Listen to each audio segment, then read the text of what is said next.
एकदा मी एक व्हिडिओ बघत होते. तर एका मुलाने 80-90 वर्षाच्या आजोबांना ना हा प्रश्न विचारलेला की तुम्ही आजच्या पिढीला काय सल्ला देणार.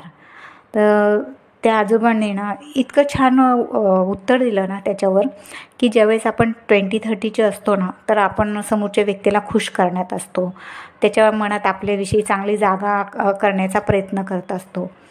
And then by the time we reach 40, तर त्यावेळेस आपण विचार करतो की माझ्याविषयी ही व्यक्ती काय बोलली असेल, ती व्यक्ती काय बोलली असेल, असा तर विचार केला नसेल ना, तसा तर विचार केला नसेल ना.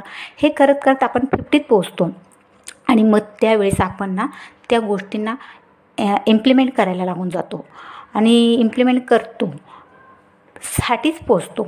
आणि मग त्यावेळेस आपण फ्री होतो आणि त्यावेळेस आपण विचार करतो की नाही, असं काय नाही, ती व्यक्तीने आपल्याविषयी असा काही विचार केला नसेल, की त्या व्यक्तीला टाईमच नसतो. त्यावेळेस आपल्याला कळतं आणि मग आपण आपल्या मनाशी बोलतो की माझं सर्व आयुष्य ही व्यक्ती काय बोलेल, ती व्यक्ती काय बोलेल, ती व्यक्ती काय बोलेल हे करण्यातच गेलं आहे. पण मला काय पाहिजे, मला काय हवं आहे नाही हे मी कधीच विचार नाही केला. म्हणून